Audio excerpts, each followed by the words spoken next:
Bonjour, bienvenue sur ma radio. Difficile d'échapper à l'actualité. En ce moment, la stratosphère est électrisée par un hashtag qui fait autant parler que le sujet qu'il défend, maladroitement peut-être, mais qu'il défend. Hashtag balance ton porc. Et vous savez quoi ? J'ai balancé au moins 3 porcs qui ne méritent pas d'autre nom que celui-ci. Sans vouloir manquer de respect au porc, bien sûr, l'animal devenu sale, repoussant et reniflant uniquement par sa domestication par les hommes. Oui, je sais, il y a peut-être aussi des femmes. Mais qui, je parle du porc, à l'origine, et même encore maintenant dans la nature, est un animal délicat, propre, certes un peu reniflant, mais bon, pas de quoi en l'espèce libérer un hashtag. Alors pourquoi avoir choisi ce nom ? C'est simple, parce que comme les porcs, certains hommes sont devenus repoussants, reniflants, sales. Et voilà, le choix du nom résolu. Nous pouvons maintenant passer au vrai sujet qui occupe le monde en posant l'équation à presque 2 inconnus, d'un côté des femmes, de l'autre des hommes. Jusque-là, la nature est si bien conçue qu'elle nous a créés pour nous rencontrer, nous découvrir, nous aimer, nous unir, fonder une famille, travailler, vieillir et tout ça dans une bulle d'amour. Oui, je sais, ça fait un peu petite maison dans la prairie, et oui, je sais que la vie n'est pas une bulle d'amour, en tout cas pas toujours. Mais je sais aussi que de nos jours, parfois, l'équation se complique. Eh bien oui, parfois c'est une femme avec une femme, un homme avec un homme, des femmes qui sont en fait des hommes qui deviennent des femmes. Comment voulez-vous aussi que l'on s'y retrouve ? Reprenons donc l'idée polémique. D'un côté, au travail, dans la rue, à la maison, les hommes qui imposent aux femmes, des hommes qui imposent à des femmes des réflexions qu'elles n'apprécient pas, ne désirent pas et ne veulent pas subir, les considérant comme infériorisantes, humiliantes, vexantes, dégradantes et violentes. Mais ces hommes insistent et se permettent d'en rajouter, d'en abuser, voire même d'outrepasser les mots par des gestes qu'elles n'apprécient pas, ne désirent pas et ne veulent pas subir, les considérant comme infériorisants, humiliants, vexants, dégradants et violents. Ces hommes utilisent pour arriver à leur fin soit une position de pouvoir, soit une force physique, soit un lien s'apparentant à une possession, soit les 3 à la fois. Et ça, des femmes en ont marre et elles ont raison. D'un autre côté, des hommes n'acceptent pas de se faire traiter de porc ou de se sentir, juste parce qu'ils sont des hommes, un porc potentiel dans les yeux des femmes. D'autres, eux, se savent des porcs et crient donc plus fort que tous les autres au scandale que les femmes ont initié. Ces mêmes femmes qui oublient qu'elles sont des, je cite, allumeuses, des salopes qui font tout pour attirer le mâle dominant pour ensuite crier hashtag balance ton porc. Que faire avec tout ça ? Qu'il y ait des hommes, et trop nombreux, qui profitent de leur position, force ou autre pour humilier et violenter les femmes, c'est sûr. Qu'il y ait des femmes qui aguichent, excitent, attirent et ensuite dédaignent les hommes, c'est sûr aussi. Qu'il y ait également des femmes qui, utilisant pour réussir tous les attributs non enviables à mon goût de ces fameux hommes, des femmes donc qui profitent de leur pouvoir, de leur situation pour humilier des femmes ou harceler des hommes, oui c'est sûr, ça existe aussi. Dans ce cas, une femme humiliée par une femme, infériorisée, vexée, blessée, dégradée, elle peut faire quoi ? Il faut le qualifier comment ? Et est-ce que c'est moins grave que la même attitude par un homme ? Et un homme harcelé par une femme qui est sa supérieure a-t-il meilleure place ? Et puis, un homme de pouvoir homosexuel, par exemple, voulant profiter d'un jeune homme qui, même homosexuel lui-même, ne veut ni entendre ses mots ni subir ses gestes, comment peut-il le dénoncer ? Et ce serait qualifié comment ? Car voyez-vous, malgré les discours ici et là, entendons-nous bien, tout le monde, et je dis bien tout le monde, hommes et femmes confondus, connaît la différence entre un rapport de séduction réciproque qui passe par un oui même implicite et une réflexion salace accompagnée d'un geste déplacé malgré un non explicite. Il y a un autre élément qui est oublié dans toutes ces situations évoquées. Quelle que soit l'attitude de l'un pour attirer l'autre, quel que soit ce qui est compris de la réaction de l'autre, au moment où s'approchant pour agir, l'autre dit non, on doit entendre non, et ne plus se permettre après ça d'essayer d'obtenir ce que l'on a cru avoir acquis par avance. Et puis soyons honnêtes, combien d'entre nous, hommes et femmes confondus là encore, combien d'entre nous ont vu, entendu, sans rien dire, des choses que nous savions répréhensibles car faisant atteinte à la liberté ou à la dignité de l'autre, et combien de nous se sont tus par peur, lâcheté ou indifférence.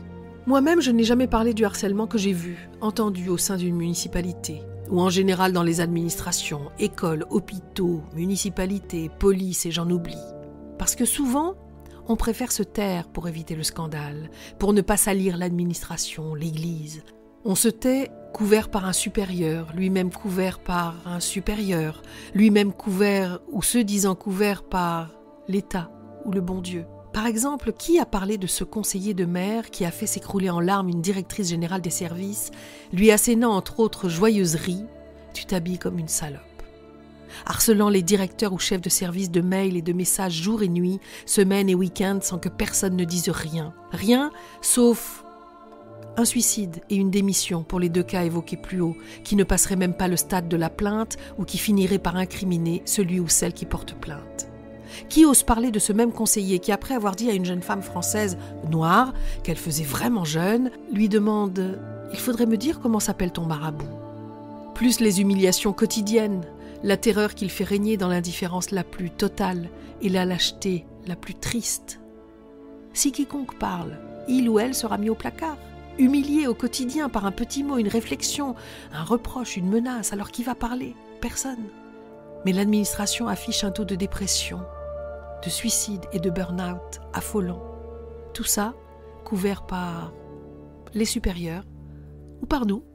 Qui a parlé de ce chef de service qui, alerté par un agent du service public d'une situation de harcèlement sexuel, décide de ne pas laisser passer, convoque la plaignante, les témoins et décide de relever de leurs fonctions celui qui a agi, qui plus est sous l'emprise de l'alcool dans un lieu public, et 2 témoins qui ont assisté, n'ont pas levé le petit doigt pour intervenir et ensuite n'ont rien dit par solidarité. Il y a vraiment des mots qui ne méritent pas leur sort. Je plante le décor. Tu sais que tu es bonne, j'aime beaucoup les rousses. Vomissement dans sa loge. Oui, il a bu.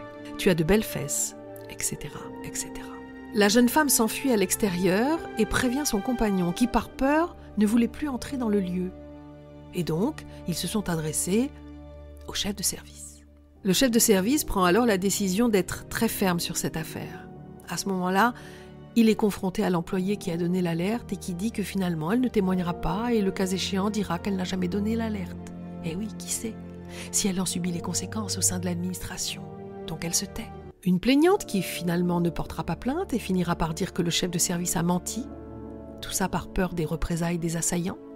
Le coupable et les témoins qui vont enfin déposer une plainte pour licenciement abusif, ce qui va aboutir à la convocation du chef de service, dans les locaux de la police, devant une femme policier qui lui dira qu'il a peut-être exagéré, qu'il a fait un transfert sur cette jeune femme qui pourrait être sa fille, mais que bon, même ici, au sein du commissariat, elle en tant que femme connaît ça, c'est une pratique courante, ce n'est pas si grave, on s'habitue, ce ne sont que des mots, ça ne va pas bien loin. L'entretien a duré plus de 3 heures, avec des moments incroyables où l'on a menacé de garder le chef de service en garde à vue, car nous avons le droit de le faire, monsieur. Dans cette affaire, ni la plaignante, ni les témoins n'ont été entendus et elle a été classée sans suite. Pourquoi cet homme ne recommencerait-il pas ? Comment demain une femme pourrait-elle aller se plaindre dans un commissariat ? En tout cas dans celui-ci. Finalement, le mécanisme est le même partout, car la nature humaine est la même partout. Forte parfois, fragile souvent et à protéger toujours. Alors il nous reste l'éducation de nos fils, de nos filles, afin qu'ils ou elles ne perpétuent pas les erreurs. Et en attendant que le relais soit pris par eux, il faut en appeler à la loi, afin qu'elle fasse savoir par sa fermeté que toutes ces situations sont inacceptables. Tout ça dans le but que ceux qui sont malades se fassent soigner par peur de la sanction, et ceux qui ne sont pas malades se retiennent par peur de la sanction. Parce que voyez-vous, en 2014, en France et à la maison, 134 femmes sont mortes sous les coups d'un conjoint violent.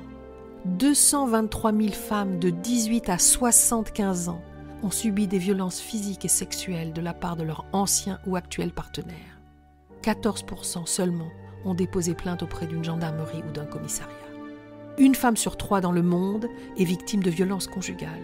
Et pour ce qui est de la violence sexuelle exercée par d'autres que le partenaire, ce sont les Africaines qui en souffrent le plus, 45%, suivies des Asiatiques du Sud-Est, 40%, des Américaines, 36%, puis des habitantes de pays à revenus élevés, 32%, des femmes du Pacifique occidental, 27%, et des Européennes, 27%. L'OMS a commencé un travail de lutte contre ces violences en partenariat, entre autres, avec des ONG. Car d'après le Dr Chan, directeur de l'OMS, il s'agit bien là d'un problème mondial de santé publique d'ampleur épidémique. Alors voyez-vous, le hashtag Balance ton porc à côté des mots et des gestes à l'adresse des femmes dans le monde entier n'est rien. Inutile de perdre du temps à polémiquer là-dessus. Ce que ce phénomène nous dit, et merci, hashtag Balance ton porc, c'est « Maintenant vous pouvez parler, vous n'êtes plus seul et on vous croit ». Et cette avancée-là, elle est une avancée mondiale qui a fait à nouveau se lever les femmes dans tous les pays du monde. Tous ces actes ou paroles relèvent d'un crime contre l'humanité, de celui ou celle qui soit n'est pas en mesure de refuser, soit ne peut pas physiquement refuser, soit ne sait pas qu'il faut refuser. Dans le privé, le public, harcèlement moral, harcèlement physique, violence sexuelle, bizutage, il y en a des mots pour emprisonner la conscience et des idées polémiques pour secouer les cœurs. Le courage augmente en osant et la peur en hésitant. À demain. Et surtout, n'oubliez pas de faire Serendipity de vos vies.